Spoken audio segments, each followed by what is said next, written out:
I give away free Steam games with every major video I do, and here's who won this week. The games available to receive are listed below. To enter, just leave a comment and have contact information on your profile. And now, on with the video. I'm playing something almost every week, and sometimes I want to talk about it and give you a vertical slice. So stick with me for some lightning reviews. This week, on the chopping block.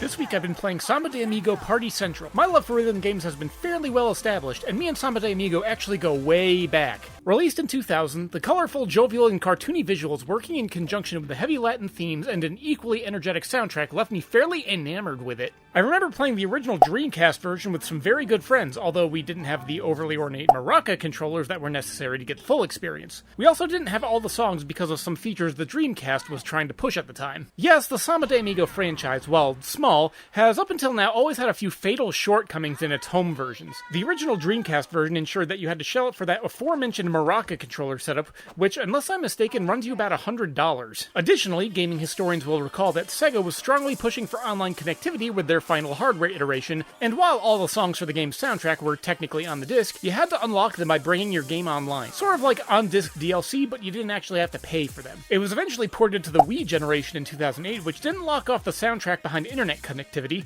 but unfortunately experienced the problem of being on the Wii. While the motion controls were technically functional, they didn't allow for the kind of precision that was necessary for a skill-based rhythm game. Now here we are 15 years later with Samba De Amigo Party Central on the Switch. I was actually pretty eager to play this one, more so than most other titles that have come out this year so far, and when I started playing, let me tell you, first impressions were good. The soundtrack, which features a lot more modern pop stuff than I would have personally liked, is still overall fairly quality and has a smattering of iconic Sega tracks. I also wish they'd gone a little farther along that avenue and included some of the iconic Samba De Amigo songs, but I digress. Jumping right into it, I found the maraca shaking control style responsive and enjoyable. Also, it should be noted that if you're going to try and get serious with this game, with anything above normal or even some normal songs, you're going to get put through a workout. The setup is rather simple in concept. You shake the Joy-Cons corresponding to the height of circles on screen when the timing indicates. Diving straight into the standard rhythm game mode, I was able to see the full selection of songs on offer, and probably spent half an hour working up a sweat and enjoying the tracks, albeit on lower difficulty. On later playthroughs, I moved on to the streamer mode. In reality, it's just a campaign mission challenge mode. However, this is where I started to experience problems. If you're going to try and play the missions consecutively as they're presented,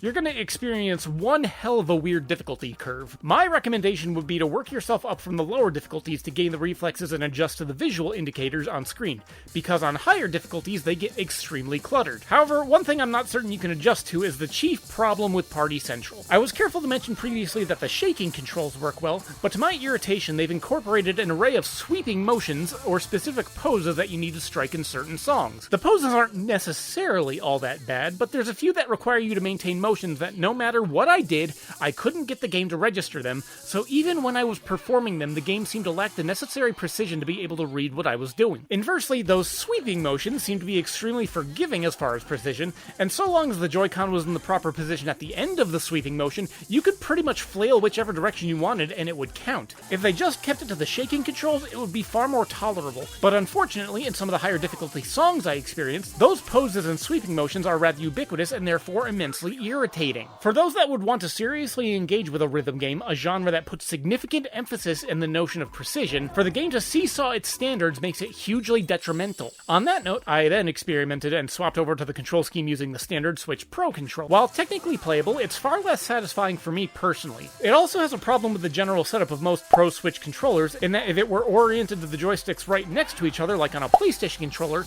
it would be less of an issue. You see, you can use either the control sticks or the buttons in order to hit the music timer. The lack of symmetry on the otherwise standard setup means that you have another small hurdle to overcome mentally. Nitpicking about the control schemes aside, I want to like this game. In fact, as I'm typing this, I'm debating how much more I'm going to be playing it because I do want to experience it more in full. But the aforementioned control nitpicks continually give me pause for thought. They could also theoretically patch more options, features, tweaks, and even more DLC, which would likely keep me coming back, but as it stands now, I would best recommend this as a party game. Something where one or two people jump up, dance to the song, make the stupid looking motions, and everyone in the room has a laugh and a good time before passing off the controllers to the next players. As for those looking for a serious rhythm game to engage with, I'd say wait and see if they tweak any of the issues I've mentioned. Now, if you'll excuse me, I've just gotten to the part in Final Fantasy X where I need to dodge 200 lightning bolts for an ultimate weapon, and I'm working up the mental strength.